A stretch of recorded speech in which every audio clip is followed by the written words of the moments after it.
esteemed panel and guests today. I would love to begin by letting you all know that we intend for this conversation that is about the next hour to be conversational. So we welcome your questions in the chat. And we have some questions as the co-moderators, myself and Dr. Nikki Gonzalez UN for the panelists, but we will also be following up with other kinds of questions. So with that, I would love to ask the panelists if you would please introduce yourselves, and to make things flow a little easier, I'll just go ahead and call on you as I see you on my screen here. So Dr. Bush. Yes, good morning. It's a pleasure to be here. Edward Bush, president of Cosumnes River College in the Los Rios Community College District, and also co-founder and vice president of Amend. Thanks so much for being here today. We know you're very busy. Dr. Thompson. Hello, good to see everyone. My name is Stacy Thompson, and I am the vice president of instruction at Chabot College. I think Nikki wants and would like for me to say that I was formerly at Peralta at Merritt College, where he was my trustee, and Joseph Bolinski, I see you as well. I'm on the executive board for the CIOs, and I represent Region 3, which is a Bay Area region. I'm the president of the Western Region Council on Black American Affairs, and I'm on the National Council for Black American Affairs. Nice to meet everybody. Oh, nice to meet you too, Dr. Thompson, and thank you for being here. We will go next to Vice President Katherine Squire. Hello, good morning. My name is Katherine Squire. I'm the Vice President for the Student Senate for California Community Colleges, and I'm also a current student at San Joaquin Delta College. So I'm so happy to be here. Thank you so much for being here, Katherine. And then we have Mayra Cruz. Good morning, everyone, and thank you for inviting me to be part of this space. My name is Mayra Cruz, and I am the treasurer for the Academic Center for California Community Colleges, faculty at the ENSA College in Child Development and Education. And along with Dr. Bush and Debbie, we're members of the DEI, the Chancellor's Office DEI Workgroup. Thank you, Mayra, for being here. It's so great to see you. And then last but not least, we have Dr. Jeff Michels. Hi, I'm Jeffrey Michels. I teach English at Contra Costa College, where I also serve as executive director of our faculty union, United Faculty. I serve as the president of the California Community College Independents, CCCI, which represents 13 independent faculty unions in California. I also serve as the president of the Bay Faculty Association, which connects Northern California faculty. And in those capacities, I serve on the Council of Faculty Organizations and on Consultation Council as a faculty representative. Thank you, Jeff. Thank you for making time to be here as well. And then finally, I'll ask Dr. Nikki Gonzalez UN to introduce himself and also get us started with the opening question. Thank you, Debbie. You're going to introduce yourself first? Okay, sorry about that. Hi, everybody. My name is Debbie Klein. I'm the president of the Faculty Association of the California Community Colleges, and I teach anthropology at Gavilan College. And like Mayra just said, I serve with Mayra on the DEI implementation work group, which is the group convened by the Chancellor's Office. And I'm so honored to be here with you all. And now over to you, Nikki. Thank you so much. And Debbie's just been an extraordinary president for our organization. Thank you so much for your service in really trying times. Welcome and thank you for our panelists and everybody else who's here today. My name is Nikki Gonzalez UN. I'm a faculty member at De Anza College. I'm the chair of the political science department there. I think I'm in about my 30th year, something along those lines. And I have served on the Peralta Community College Board of Trustees and elected trustees representing most of the city of Berkeley. Yay, Berkeley, go Bears. Parts of Oakland and the city of Albany. We're in this extraordinary moment right now. And I think that the fact that this panel is happening as a result of statewide initiative is a reflection of that. And so as we start, first thing I'd like people to do is just taking a breath.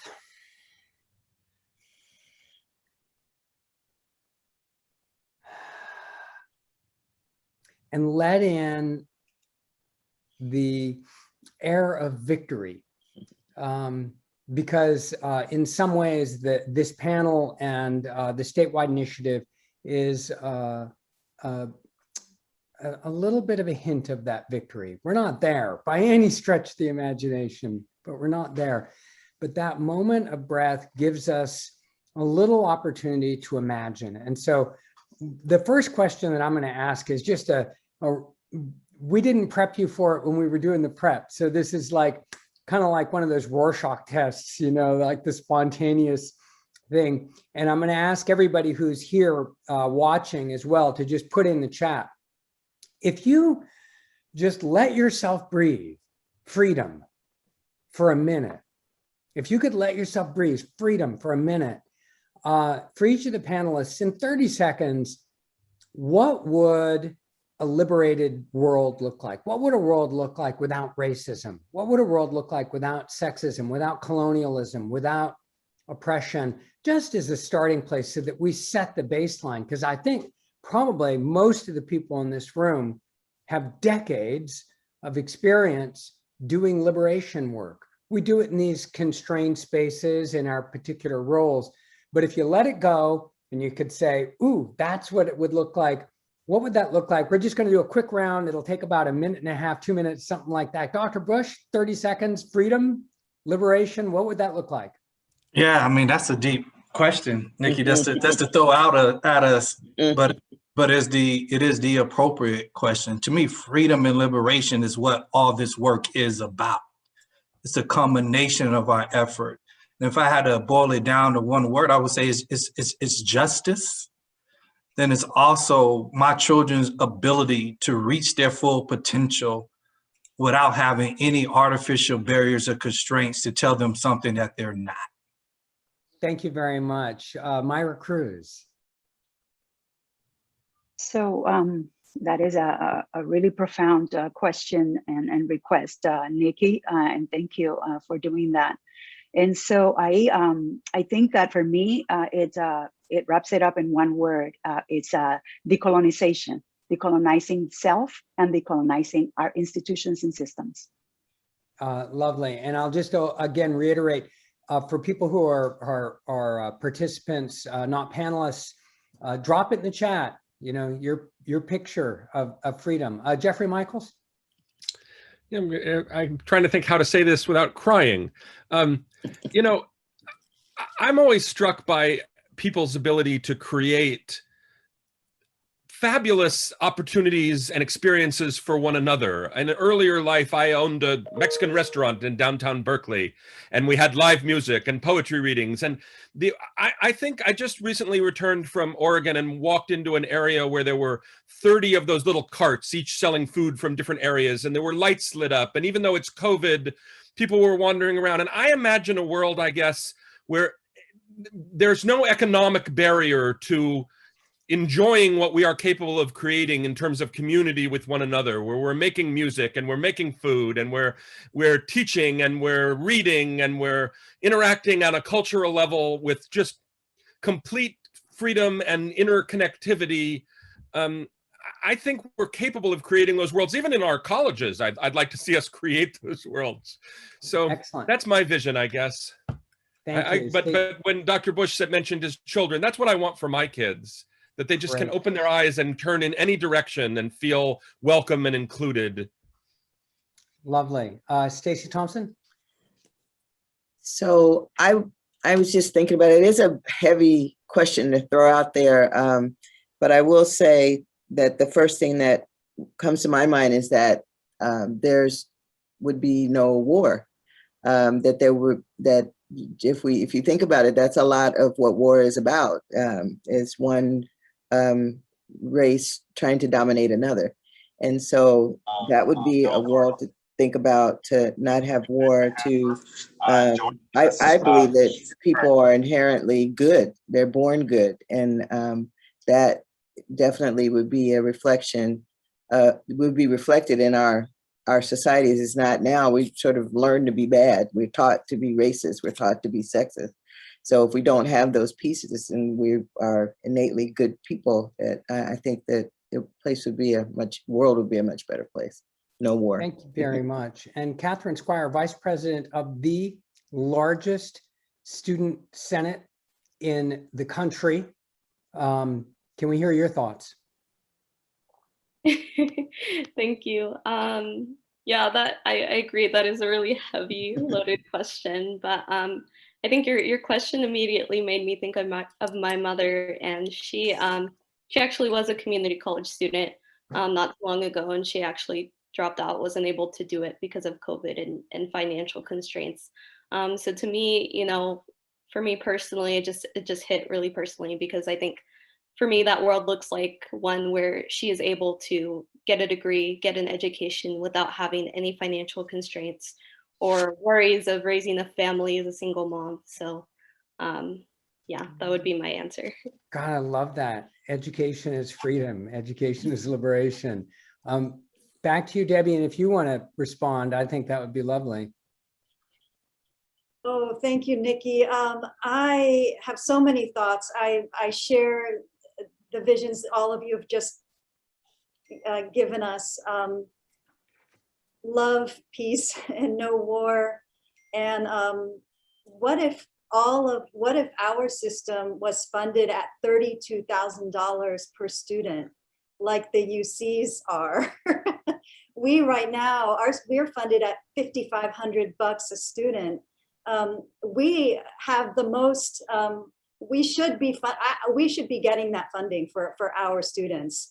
It's a moral imperative. It's time. It's not fair. The CSUs get $17,500 per student, so $32,000 per student now. Also, have we ever had a woman chancellor of the California community colleges? I don't know if we have. I don't think we have. Have we ever had a woman governor of the state of California? I don't think we have. But those are just some thoughts off the top of my head. Like my co-panelists, I also feel like that was a deep question to start us off with. So thank you, Nikki. This is why you're our. Then there is no opportunity or access to that assessment. And that's our last bullet here. It is that access to LD assessment, we feel strongly is an equity issue at all of our colleges. That in the past few years since the Great Recession, some colleges have stopped testing. They have LD specialists that they do not allow to test. And so we're going to move on to the next slide while Cheryl's going to give you a bit more information on that. Hi, everybody. Actually, me, Jenna, I'm going to be doing this slide. Oh, Jenna. It's all cool. Good. So yes, I will be discussing some ongoing pre-COVID issues for learning disability specialists in the field, as well as students with LD. As Patty mentioned, the LDFA was actually dissolved by the Chancellor's Office in 2015, despite objection from the field. The LDFA was a main source of leadership and support for learning disability specialists. This has resulted in years of no leadership and communication for our field. And this is a huge concern since our field requires ethical professional practice as well as assessment updates. In regards to the instruments that Patty recommended, this is extremely important for LD specialists to have training, practice, as well as collaboration and understanding when these instruments are updated and revised. The LDFA provided this guidance and support when the new instruments came out. Without the LDFA now, it is a huge concern how LD specialists will get this support. Last summer, due to COVID-19, the CAPED LD SIG chairs created the Representative Council within CAPED's LD SIG as a temporary solution to the lack of LDFA. Members include one LD specialist from each region, along with the CAPED SIG chairs. The goal of this council is to support the field and to provide leadership, advocacy, and support for learning disability specialists. Support is particularly important for learning disability specialists as there's usually only one on each campus. They're fairly alone and isolated from colleagues who do the same work. So we want to build a support structure across the state to help support each LD specialist at the colleges. The Chancellor's Office does not provide guidance or a permanent solution for colleges where students have no access to an LD specialist. This is a major equity and access concern, as Patty has mentioned, that I'll go into more detail on the next slide. Also, by not having a learning disability specialist on the campus, it can impact the student's success when transferring. For example, at the UCs, their policy is that students have to have testing that's done within the last 3 years. This forces students to be retested right before they transfer. Community colleges without a learning disability specialist cannot provide this testing. In addition, there could be students that need to take high stakes tests, and they might need to be reevaluated as well. A learning disability specialist might need to work with them to provide the appropriate documentation. So community colleges without a learning disability specialist really can be harmful for student success when it comes to transferring and high stakes tests that they need to take. Oh, I see the comment. I'll speak a little louder. Thanks for letting me know. Next slide, please. Okay.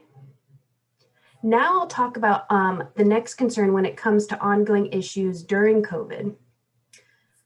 There has been some serious concerns when it comes to equity. Oh, sorry, I'm looking for my slide here. Ongoing issues, COVID.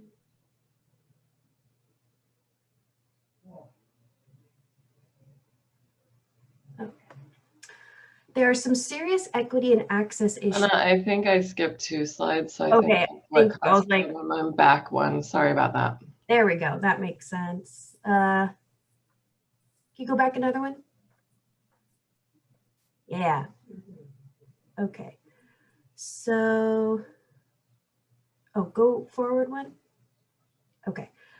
So the next concern is that there's serious equity and access issues for students who have not been identified with an LD, specifically who are concerned about the colleges with colleges who don't have learning disability specialists on the campus.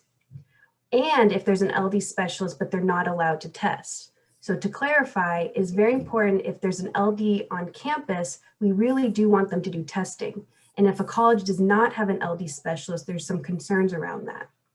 We are concerned that the students that do not have access to these assessments. And later in this presentation, we'll explain what we'll ask you to do to help about that. To give some positive data, annually 15,000 students are newly identified with LD by our community colleges. To clarify, these are students who have never had a chance to be tested before. They've never known how they learn, how they process information, and the types of supports they can use. In California, we are really lucky that the community colleges have this free support for students, while almost every other state in the country doesn't necessarily have this free resource. This is an issue because LD testing can cost $3,000 to $7,000 for private testing from a psychologist. Kaiser will not pay for it.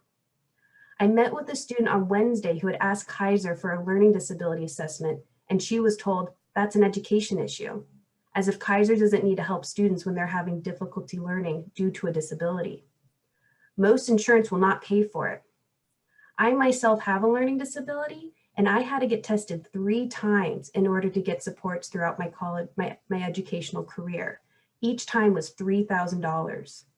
My independent school would not provide testing, and Kaiser wouldn't provide it either. If my family did not have the SES to get the testing, I do not think I'd be here today. That is why it is so great that California community colleges have free learning disability assessments. We see that there's an equity disparity for students to access LD assessments who are first generation, Black, Indigenous, people of color, and ESL students. This is why it's important for community college to have this free service. All students need to have access to LD assessments, regardless of their SES, race, and preferred language. To help give an example of the type of students we usually support, think of the students in your class who are bright, extremely hardworking, but unable to demonstrate their learning on tests. This could be due to them never being assessed for a learning disability. They might be studying all the time, doing all their homework, going to office hours, tutoring, but still not passing the test. That is why LD assessments are so important. So we really want to make sure they understand their learning style, processing, memory difficulties, any accommodations they could use, and study strategies in order to reach their full potential. So some campuses with their LD specialists might only be teaching classes. It's really important that they should be doing LD assessment. It is clearly an equity issue that all colleges need to provide a free assessment for testing. Next slide, please. Great. Now I'm going to talk about what have been some of the challenges during COVID. So since COVID started in 2020, colleges were closing, as we all know. This led to LD assessments having to stop as well. Learning disability specialists are not able to assess over Zoom due to equity concerns, test security concerns, as well as validity and reliability concerns. During this time, the Chancellor's Office offered no clear, consistent guidance for temporary services for students seeking LD assessment. So this led to some colleges thinking of some inconsistent practices and even some unethical assessment practices. There was a clear need for guidance for the learning disability specialists across the state. So good news, the KPED LD SIG Rep Council got together and made a guidance. They used resources from APA, the CSUs, the UCs, and the Association for Higher Education and Disability, known as AHEAD, which is a national association to support college disability resource professionals. This council developed a guidance for the field to allow students to get temporary accommodations while being put on a wait list for assessment in the future when testing is safe. The members also work with the CSUs and UCs to accept these temporary accommodations at the foyer until testing can start again. Next slide.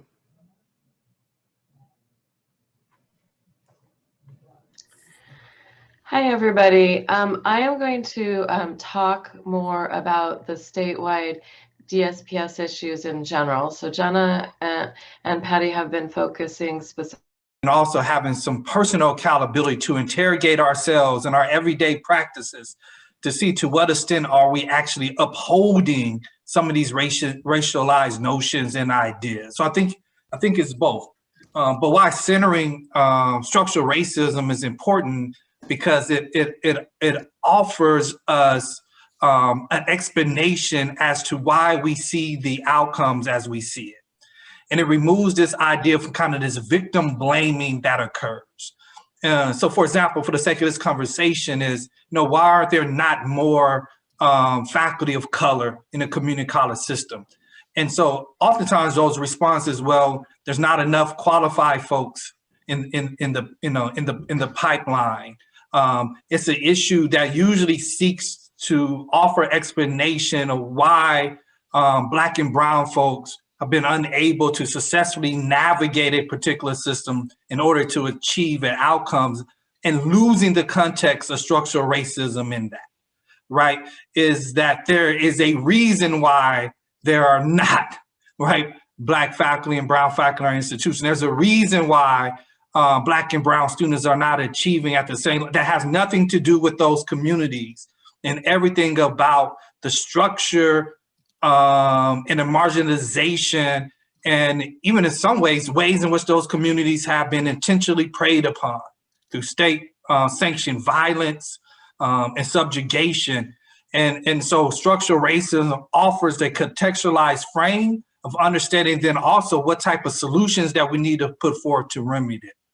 And so if we believe that it is the fault of individuals, right, reason why they are not achieving outcomes, and all of our energy and directions has been around developing programs for those folks, as opposed to saying, no, we need to develop programs for the people that these students come in contact with, right?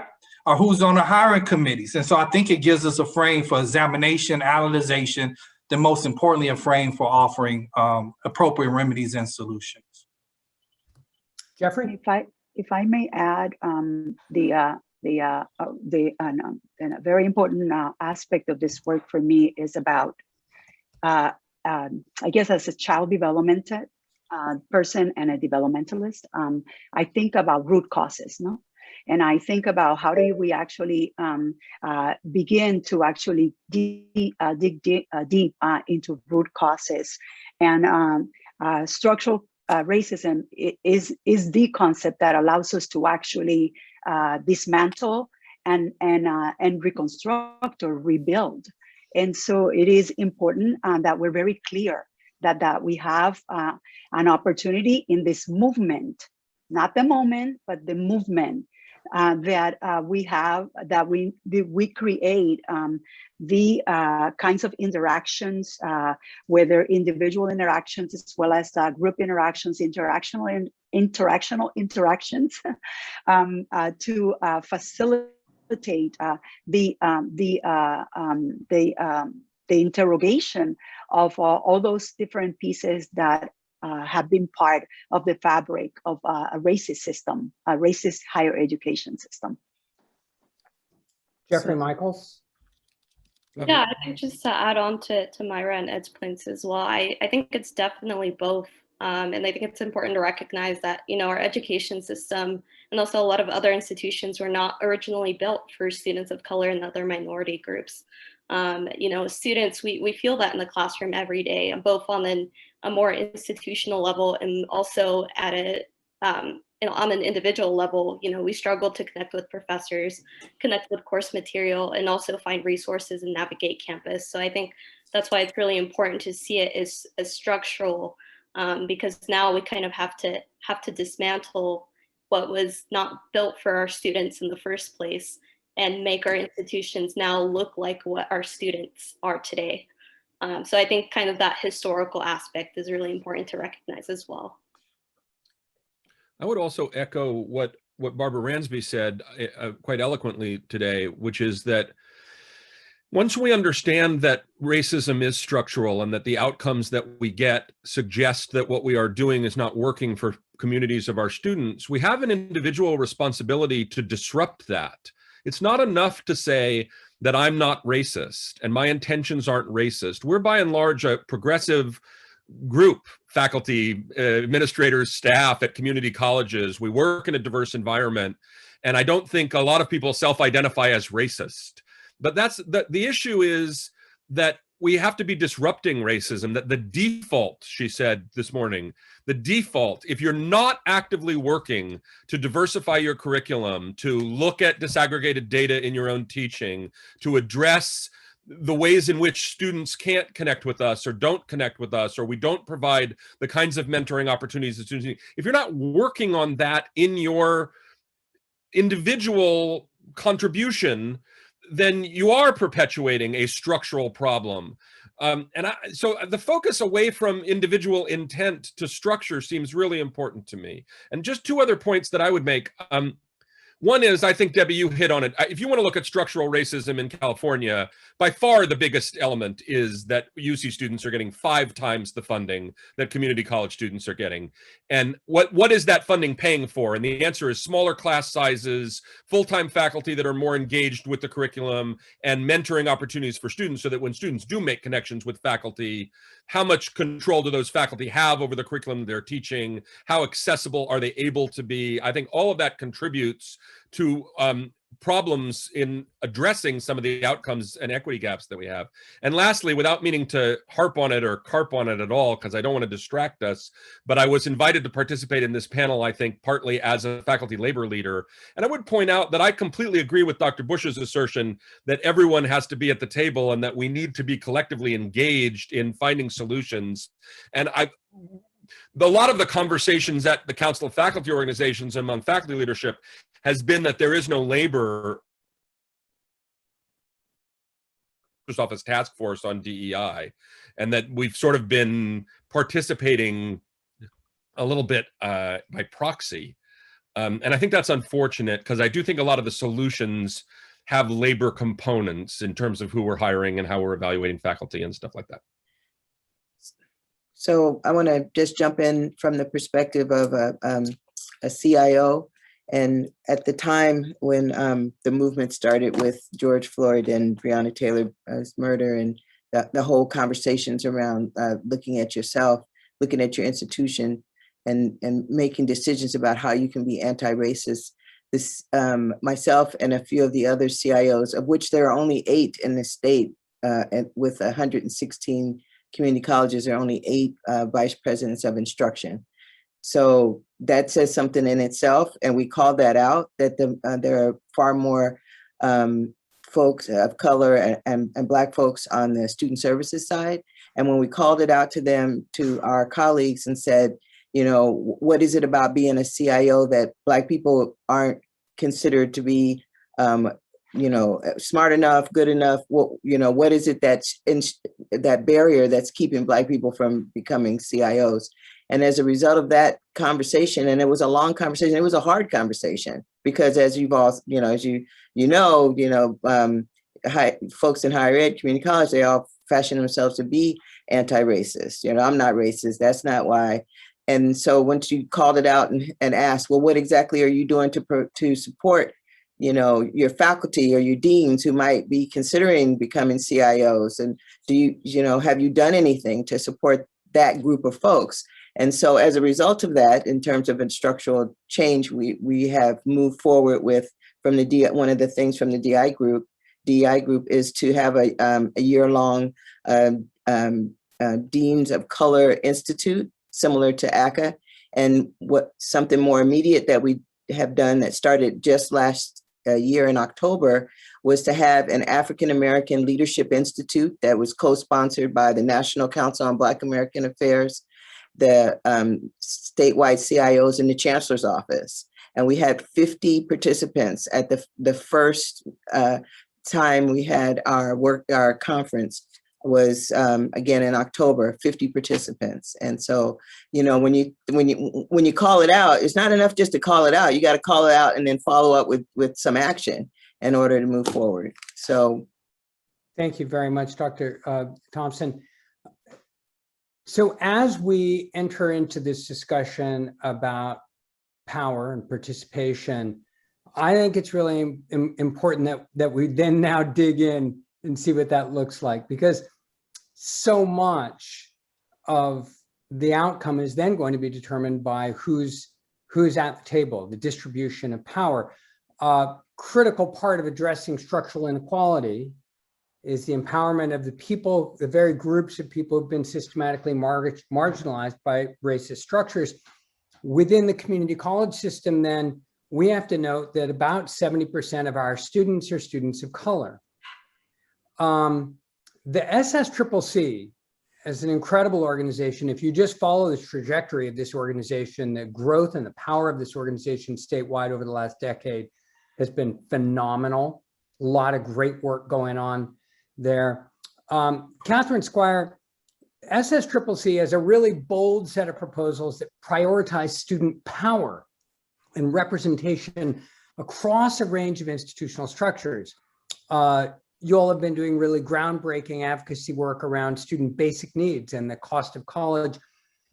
Vice President Squire, could you talk about some of those initiatives that really challenge the existing power structure, the imbalances of power, the disempowerment of students, and then, you know, and how do we address that?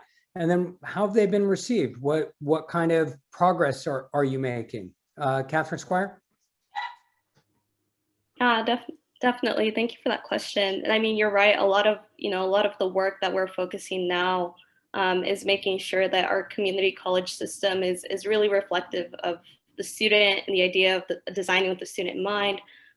So a lot of our initiatives we have a student anti-racism student plan of action that really embodies that concept. And so, yeah, institutionally, we've been really advocating for more peer mentoring for students and really maximizing our use of student support services and centers, specifically because this is really where, you know, students are spending most of their time outside of class. And so I think that really centers around creating that inclusive culture environment on campus. And so also moving forward, a big thing that we've been advocating for as well is just getting students on hiring committees. We know that there's been a move towards having more diversity in faculty and staff. And so we've been really pushing for that.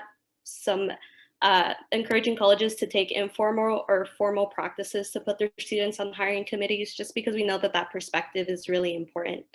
In addition to that, there's a lot of legislative work that we've done at the statewide level in the past couple of years that have really centered on these priorities as well, including basic needs. So for example, Prop 16 was one of them, although it didn't pass, really sparked, a conversation that we needed to have, not just in our system, also in all three systems. So it was really a unifying conversation there. And then the other two bills I want to talk about, SB 291 and AB 1314. Obviously, we have really been seeing those bills reform our financial aid system and tackle basic needs. And so I know there's also a couple other bills going through this current cycle that have to do with basic needs. So I think, we're definitely seeing that progress both at the individual level and also with the legislative advocacy and anti-racism plan at the state level as well. Could you also mention your student trustee empowerment study bill? Oh, yes. Yeah, thank you for bringing that one up. We do have a student enfranchisement bill that is in the current cycle. And so that one is really empowering our student trustees on our local boards of trustees, making sure that, they're able to make and second motions, have the power of a vote. That's really what we're working towards, and making sure that they really have actual representation that is substantial. And so how have these been received? Have you found support among administrative bodies, faculty bodies, staff, in terms of supporting the idea of students on hiring committees and then properly resourcing those students so that they can participate in informed and responsible ways? Is that something that you've gotten a lot of support for, or is there pushback? Whenever we talk about power, we talk about it in the abstract, then when it comes down to giving up the seat on the bus, sometimes there's a little pushback. I'm wondering how SSCCC's been received.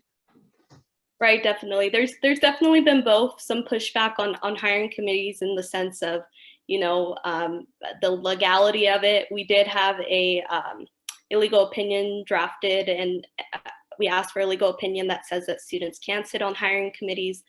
So there's a lot of work that we've been doing that to help our colleges move that forward. But also, there's the barrier of students have jobs, they have academic lives as well.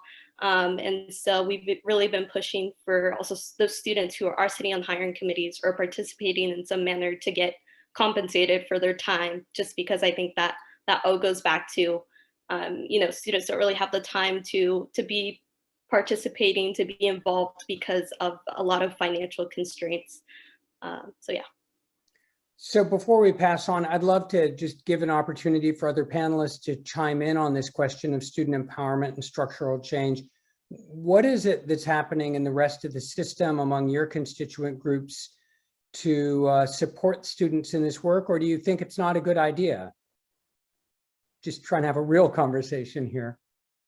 Thoughts? So if I may just get us going too. Thank you. And thank you, Catherine, for all the great work that the students, leaders and students throughout the state are actually involved with. It's really a game changer. And so that is, to me, the game changer. So we've for decades, and I've been in the system for the last 40 years, and we know that students are important and they're our center. But for some reason, over the last 5 years, we're actually getting a hold of what that really meant.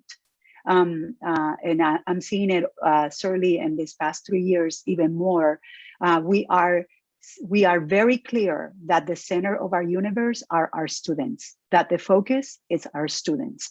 And so when we, I remember, it reminds me of a legislative body from another state, where when the legislative body met, the first question that they asked before they actually started discussing any type of legislation is it good for kids? And so I'm thinking, I think about that question a lot. Is it good for our students? And anything that we tried to get develop and get involved with goes back to the students as the center our ecosystem. This is there is like a child, no? It's there are a reason. And our commitments have to be reflected around the needs and desires, their dreams, and the possibilities. And so I from the perspective of the Academic Senate, I think I feel like, you know, we get it, and we are working to be as supportive as we can to be able to actually engage with students. From the perspective of the DEI work group, I think the DEI work group, it's very entrenched in making sure that we stay focused and asking ourselves the questions as we continue to evolve the bodies of work that are happening right now, primarily around employee diversification, and what does that mean as we think about our students. Representation has become a very important issue because students, we have a diverse population of students in our system, and our representation should mirror the populations of students that we serve, that are with us. And so those are the pieces that, from the perspective of the DEI work group as well as the Senate, I wanted to bring forward.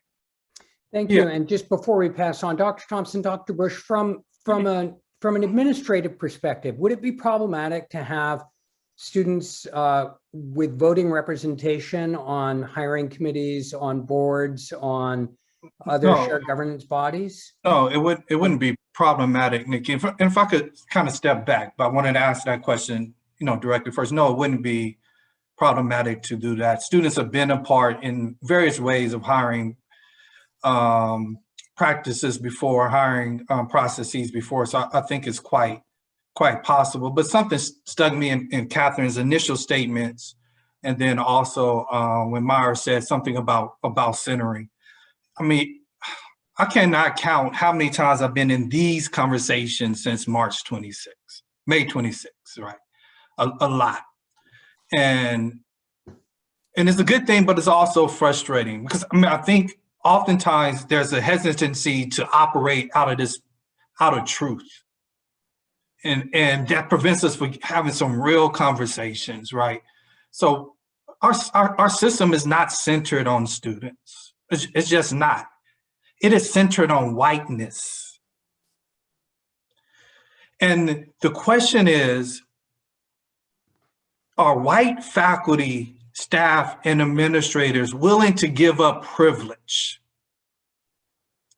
and their own comfort to recenter education around the experience, the cultural norms and values, the historical contribution of folks other than people who are white? And even when you think about the whole essence of our college, when Katherine says that the colleges have not been constructed to benefit students of color, that's just not just theoretical. Every aspect of our institution is centered on whiteness. I mean, think about when you sit through a facilities master plan, what are the references to how they want to lay out the campus? We want this to be a postmodern this. We want this to be, remind us of Greek architecture. Everything, even in terms of how the college is constructed, goes to westernized culture and values. The terms and traditions and rituals that exist in our institution centers whiteness. Greek culture and ideas is elevated. We don't elevate culture and contributions of indigenous people. We don't build our rituals of graduation and convocation around that. So everyone who enters the institution that doesn't have that cultural norming are foreigners. Mm-hmm. Trying to navigate their own cultural identity at the same time, feeling like they have to assimilate and be bicultural because they are not centered in the experience. Open up the textbooks that you teach. The curriculum is centered on Eurocentric ideas and concepts rooted in Western thought that whether it's consciously or subconsciously is elevated as being supreme. And so we wonder why there's a gap in achievement. It's because students of color is learning a different cultural center. We wonder why faculty are unable to get higher, Black faculty, so they're navigating a different cultural center. Their intellectual thought is not viewed in the same lens as white folks who are trying to get higher. This is such a critical insight. And I think what you're really expressing, and I don't want to put words in your mouth, but whiteness is not about melanin. Whiteness is a state of mind here in the concept that you're talking about, that it's a structure of domination, it's a structure of oppression. And so it's not about necessarily who is in those seats. You can have Clarence Thomas, correct, in the Supreme Court, and that's not about diversifying or unwhitening the Supreme Court. It is and it isn't, Nikki, and I understand what you're trying to do, right? I don't want to water this down in any way, because it is both. Because remember, it's personal and structural. So you as a white faculty member have to understand you're privileged in this because whiteness as a system is centered. And so if you only relate to it as something other than yourself and you're not benefiting from it, then in essence, we're not able to challenge it by the folks who need to draw attention and say, this is not correct. Those are those who hold power. And so we can't not decouple the individual benefit that white people, not just whiteness, and then also with that, how that translates to students who are achieved, right? It's no coincidence who are achieving higher within our institutions because their cultural values are normed. And so it's both. It is a level of personal accountability. I believe if white faculty decides today that we're going to diversify our faculty, it would happen tomorrow, period. Let's tell the truth. If you say, I'll give up my seat, if I'm saying, look, on this hiring committee, I don't see any other diverse faculty, there's no diverse faculty in my discipline. And you could be comfortable with that. How many of you right now are teaching in a department where there's no Black and brown faces? Just you, just me. Right. And what have you said about that? What have you done? What intentionality have you placed on getting Black adjuncts, brown adjuncts, so they could be in the pipeline? Let's tell the truth. Okay. I thank you for that thought. Dr. Thompson, I want to get you in on this conversation from an administrative perspective. Then we're going to come back it's such a rich set of questions. We can't get to everybody on everything. Dr. Thompson, go. No, I just think you should move on and to the next question because I am not coming after Dr. Bush. Okay. Debbie, you got the next question. Yeah, no, this is a great segue, Dr. Bush, to our next question, which is actually about diversifying the faculty.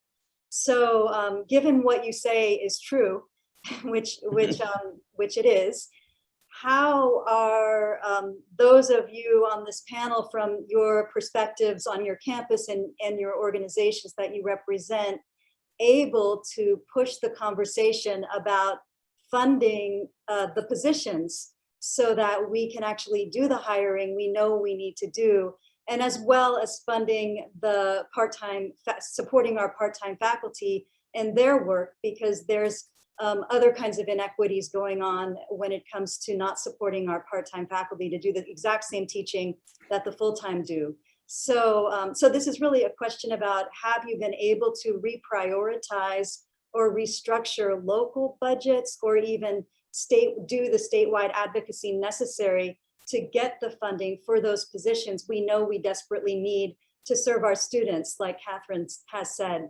So, so that's the question. And about putting our priorities where our budget priorities, where our actual priorities are. So whoever would like to, I'm going to throw this one to Jeff, and then others can chime in.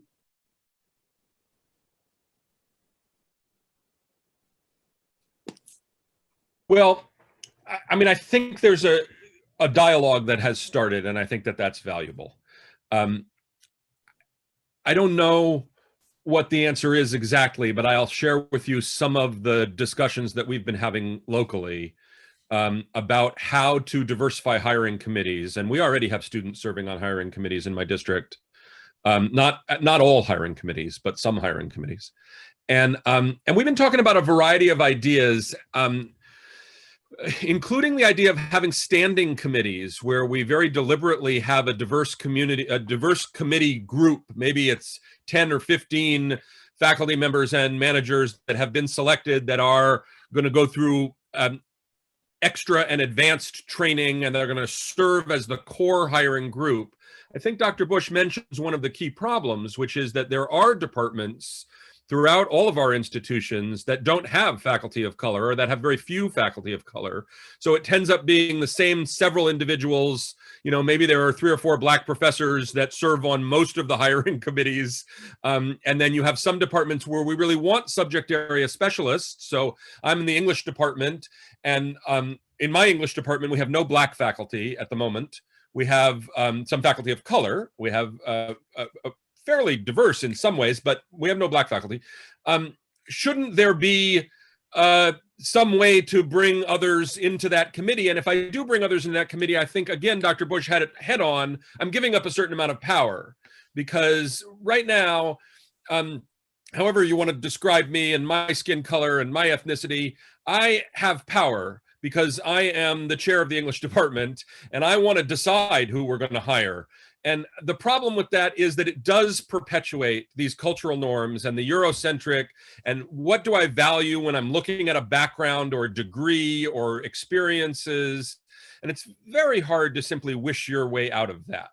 So in other words, I can't all of a sudden become more diverse than I am and say, well, I read this book, or I'm open to this. So actually diversifying hiring committees, I think, is a crucial element. And again, I don't know, some of it is in terms of professional development, and I think I'm rambling a little, but local budget priorities in this sense is really important. Will we invest in training? Are we willing to compensate a core group that will join in how, in sharing in how we construct questions, and how we create rubrics that are going to score the candidates, and how we try to work on implicit bias, and some of the things that I think, perpetuate. Again, if you look at outcomes as your measure of whether what we're doing is racist or anti-racist, you can see that our structures are not producing anti-racist outcomes. On the contrary, we are continuing to perpetuate institutions where management and faculty are predominantly white, right, even though our student population may be predominantly students of color. And so how do we disrupt that is the question. And I think that conversation has started, which is valuable. I also agree, I don't mean to just sit here and agree with everything you've said, Ed, but I also agree that it gets frustrating to participate in these conversations if they don't go anywhere. So we have to start experimenting on our campuses. And I do think the spirit is there now. We're going to need investment in order to be able to do it, including hiring. My district, again, in talking about diversity, is talking about a retirement incentive. We don't have a lot of new money to hire new faculty, but we might if we, kind of have a few people retire, and then that creates some more opportunities. So usually we reserve retirement incentives for dire financial situations, but we've been thinking about it as a way of having an opportunity to reform our hiring practices and then maybe open up a few extra positions. So I do think there's some creative solutions out there, but it's a hard nut.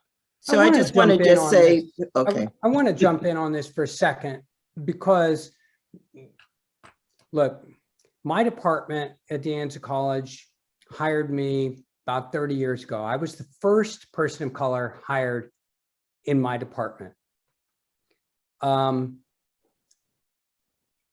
I remember having these deep discussions about the diversification of faculty and the difference that it makes. And so I don't want to understate the value of a diversified faculty. I think the challenge, though, when we just perseverate on this point, is that we then lose track of actually what's happening with students. And so I want to swing this back around and talk about the structural conditions under which students are trying to be students. Because frankly, in a lot of classrooms, it's not going to matter who's in front of the classroom or who's designing the curriculum if the basic conditions in students' lives are not profoundly different. We're dealing with food crises, food insecurity, transportation, and most particularly housing crises. Dr. Thompson, when you look at the efforts to address basic student needs and the empowerment of students in demanding those changes, not accepting them as, you know, the largesse of patriarchal society handing out goodies, but the result of an actual realignment of power. From an administrative perspective, what do you see happening that really addresses those questions of basic student needs and the needs of students of color to be able to be students? So I can speak specifically from, first of all, I wanted two things, that our system isn't broken. It's exactly designed, it's working perfectly. It's working perfectly based on how it was designed. So when I hear people say fix it, it's not broken. And so we need to redesign. And the other thing is that it's not just up to Black folks and people of color to move forward with this this change. You know, we have to have white allies, and they need to not only understand their privilege, but to be taught how to have the conversation about it in a way that's going to make them uncomfortable. And so if we put it all on the Black people to make these changes and to show up in these spaces to have these conversations, it's going to be a much heavier lift. And so I just wanted to say that. And in terms of my college and what we're doing, we have we have had lots of conversations about food insecurities and housing insecurities, and we've instituted a Spark Point program. I don't know if you guys are familiar with that, where it specifically addresses those pieces, because based on the data we've looked at, that when other colleges that have this Spark Point program, there are students who participate in two or more of those services, which are employment, financial literacy, housing, food insecurities, are participating in some of the food programs, that they're more likely, they're 75% more likely to be successful, to persist, to move forward with their educational goals and to graduate than those that aren't. And that's to your point, Nikki, that if you have to, it can't just be one, the institution of instruction, which is my area. It has to be in collaboration with this whole person that comes to us out of an environment that, and stepping into this college or any college and not being a part, clearly not feeling like they're a part of that institution. And so if you show up hungry, that's another obstacle to overcome. You know, if you show up without technology, that's another obstacle to overcome. So if any college is not trying to address all of those pieces, that they're just like thinking about, oh, students aren't successful because they come to us unprepared, which to me is code for racist. When I hear my faculty say that, and I hope some of them are on this call, that when I hear you say that, to me, that is saying you're racist, because you are the one with the graduate degree. You're the one who's supposed to come here to support students of color, Black students, Latinx students, all of our students, but these are the same student populations we've always been serving. It's not new. So my position as an administrator, I'm fortunate enough to have a president that supports me. I have more than once sent a group, when I've been given some finalists for a position, and if I feel like it's not diverse, I have sent it back. I've said, you have to go back out. This is not acceptable. And that doesn't always make me popular, but you know, that's why you need to have Black folks in these positions, so you can have those kind of conversations and have that kind of power to make those kind of decisions about hiring. Yes, Nikki? Prop 16 here for a second. And Dr. Bush, you know, my pushback on your comment was not that we don't need more diverse faculty. My pushback was this, that you individualized it as, oh, Jeffrey Michels, you have white skin. Why don't you resign so you can give up your spot for somebody else? I don't know whether you're white or not. Frankly, I don't know your ethnicity. But so what that does, though, is that it steps away from the idea of structural change and puts it on the individual. Let's talk about Prop 16 for a second. The voters in this state rejected the reform that would have allowed race and gender conscious hiring decisions. That was a structural reform that could have happened. What happened there that we were not able to get a majority of California voters to engage in this kind of structural reform that would have allowed for affirmative action in hiring? What happened there? Katherine Squire, do you have a sense of that from the SSCCC side on that campaign and what you were seeing among students and the engagement of students? Jeffrey, any of you, do you have a sense of why we lost there?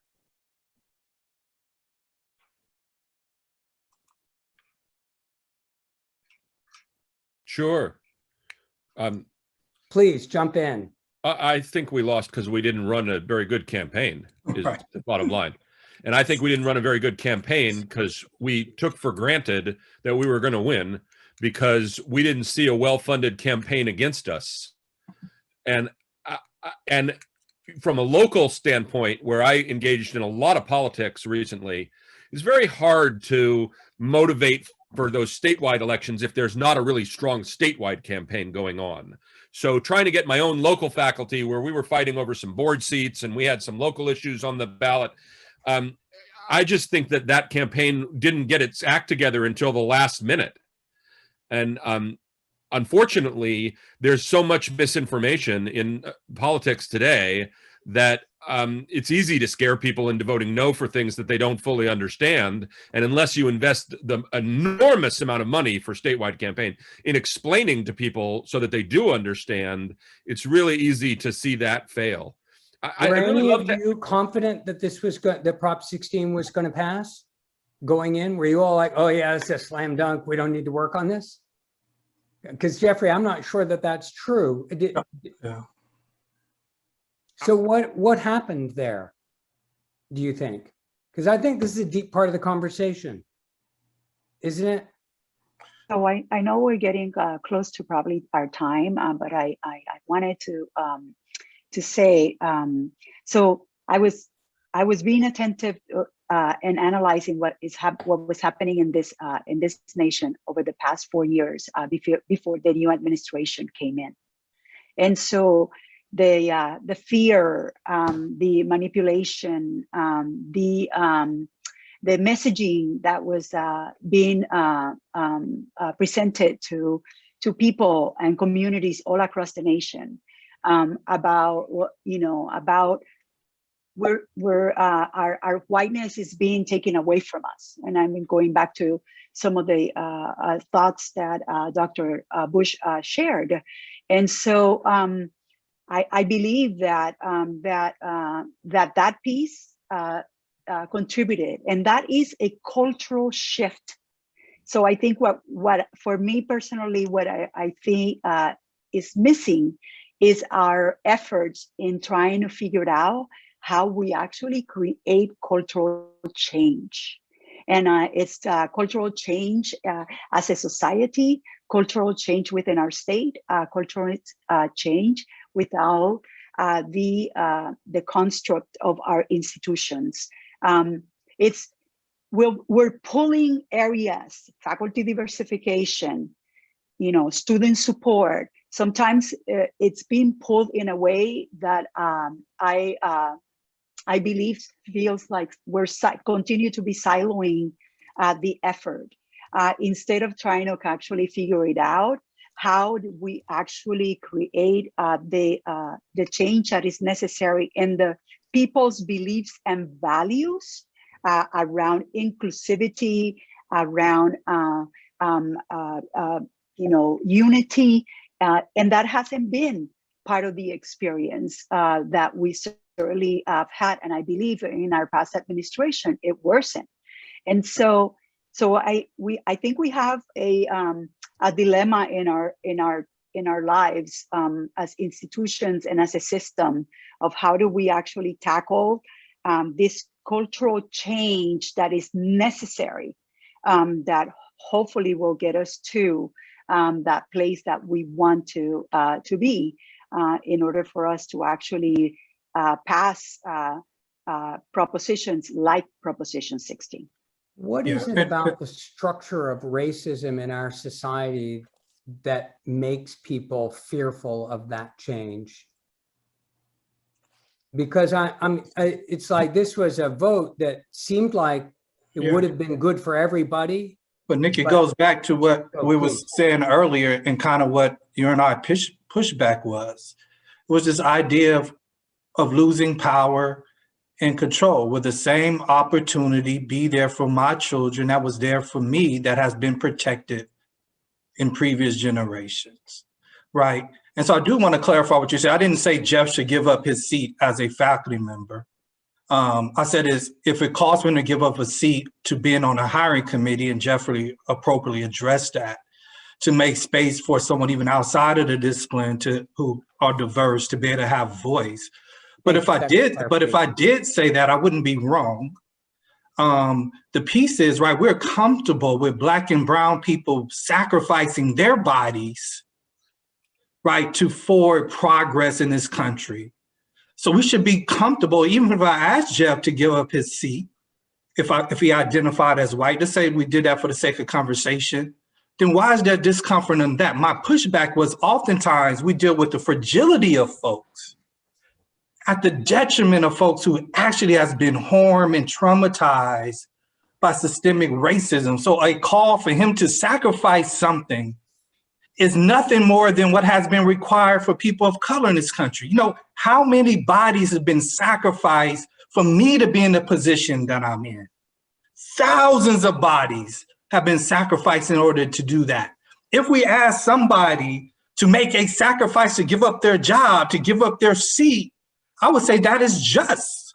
Yeah, that is a form of reciprocity, right? From what we've had to do and endure and to give up in order to make space for everyone around the table, right? Has benefited from that sacrifice of Black and brown bodies in order to do that. You're also suggesting exactly what Nikki's been trying to get at with his question, which is you're suggesting that your power requires me to give up my power, and I don't vote for that. I don't vote to give up my own power because I protect my own power. If you want to be empowered and not be a threat to me, that's fine. But you want to be a threat to my power, then your power is not, you know. And then there's the myth of meritocracy that, you know, my power is because I earned it. And all your, you know, talk about privilege, you know, I worked hard to get where I am, as the saying goes. And so I think we have to disrupt that as well. And I don't know that, I don't know, you know, I'm giving up my seat on the hiring committee. Sure. Giving up my class that I want to teach so that more, you know, I teach the only film class on my campus. Should I give it up so faculty member with darker skin color than me, or they're just different ethnicity? Debbie, how much more time do we have on this? That's challenging. It's 2:15 now. And are we out of time? We are. Not 2, but 12:15. Yeah. I want to suggest one piece of reading for people that I'm going to drop in the chat. And Debbie, you referenced Heather McGee's work in your opening. And I want to encourage people to take a look at it, because I think there's a reframing here that's possible where we begin to look at the elimination of racism as a win-win construct. I think one of the things that any of us who've been studying racism for any period of time understand is that racism has been a disaster for the entire country. Barbara McGee talks about the way that, you know, her reference is to swimming pools, that white communities decided to fill in their swimming pools rather than integrate them. And you can see the analog in public education. White people in this state decided to defund public education rather than integrate it with Prop 13. It was to the detriment of the entire system. if we could begin to reframe the discussion of racism as a not you're giving up your seat, but we are expanding all of the seats available for everybody, then it would analytically make much more sense, but politically, it would make so much more sense. And we would not be fighting over whether there were going to be a new hire and who that new hire was, but the 5 new hires and the free public education is, I think, what we would be talking about. Parting thoughts, I didn't mean shots, parting thoughts from each of our panelists. You got 30 seconds. What do you think needs to happen here to move not just the dialogue along, but the power and process along? Katherine Squire, I'm going to start with you. Students first, please. Well, I would say, definitely continuing to bring students to the table, but I think also just continuing to recognize that this work needs to happen, at an institutional structural level and also at an individual level for us to be able to move forward and for everyone to really challenge, really challenge their beliefs and biases. Thank you. Stacy Thompson. So I would like to encourage everyone to look at your structures with the eye of, is this harming or helping our students of color, our Black students? Is it if you look at it with that eye, if you look at, why do I have so many students who didn't persist? Well, because they got a hold on their record for $2 or $5 or whatever that is. Look at those things and look at it from that perspective, because it's not that our students are inadequate, it's that our institutions aren't prepared to serve them. Mayra Cruz. Thank you, Nikki. So I would encourage us to continue to think about anti-racism DEI work in 3 levels. There's that individual work that we all have to do to gain a better understanding and something that leads to our own change. There is that interactional level that is about processes and procedures that are part of our fabric that need to be changed, and is that institutional level that requires everyone's involvement and requires us to think in a different way to actually be able to transform the institution. Jeffrey, Well, a couple of things. I saw Dr. Bush speak once before at an Amend event that influenced me greatly. I thought it was incredibly inspiring. The number of speakers were inspiring. I found you inspiring again today. I think the fact that that we have people of color rising in institutions has changed all of us already. And I thank FAC for these kinds of conversations. I think raising the consciousness level is really important. And I guess I would just turn it around and say that as inspired as I am by my colleagues, the more that we focus on students in these discussions, the better. Student outcomes is the issue. I don't know who I'm talking over now. Stacy, put your phone. Yeah, go. Yeah. Dr. Bush's comment about how the entire structure is not student-centered. We are not designed to serve the students we teach. That message resonates with me more than any other one. I think we have to, and I think it's a message that brings faculty and staff and managers together. We have to reform this system because we have a responsibility to the students we teach. We have to look at the outcomes that we're producing and not be satisfied with them. So I appreciate the willingness of a diverse leadership to come together to have these conversations, because it does sometimes feel threatening and be challenging a little bit. And I think we have to do it anyway. Edward Bush. I'm just grateful to be in this space with you. I'm better as a result of this conversation. I continue to learn and grow. We are all learners. None of us have arrived. And I think it's important to know that. If I would pinpoint one area that could galvanize our work, I would go back to what Debbie mentioned earlier. I think we all have an interest in having a better resource community college system. I dropped a report in the chat earlier that not only looks at how institutions are funded, but what does that mean at a per student level? And we see that African-American and Latina students receive at least $200 less per student per year in comparison to their white counterparts on their way to earning a degree. So less state dollars is actually going towards Black and Brown students. I think we are in position, if necessary, to sue the state of California for having a separate and unequal system of post-secondary education. We all win by having additional resources to the institutions that are best positioned to serve students of color. Well, I'd sign on to that suit. Debbie Klein, would you take us out, president of FAC? Yeah, I will. I'm sorry we have to end this conversation. It feels like it's a warm up to the next 2 hours, really, that we should be having. We should continue it. I did drop a link in the chat. I wanted all of you to, the first one didn't work, the second one works. Please sign up so we can get back in touch and continue these kinds of conversations. That's our aim at FAC, is this is just the beginning. We want to keep having conversations. We want to turn our conversations into action. So please give us your info in the link, and please join me in warmly thanking our panelists today. You all were so inspiring, so amazing. Thank you all for being here, for taking the time, and have a great lunch break. Come back after lunch. We'll get promptly started at, oh my goodness, I don't even know when. 1 p.m. 1 p.m. Oh, good, Evan's here, he knows. Thank you all. Thank you. Very powerful, honest discussion. Thanks everybody for their comments in the chat, and we'll see you at the next thing. Stay engaged, stay powerful.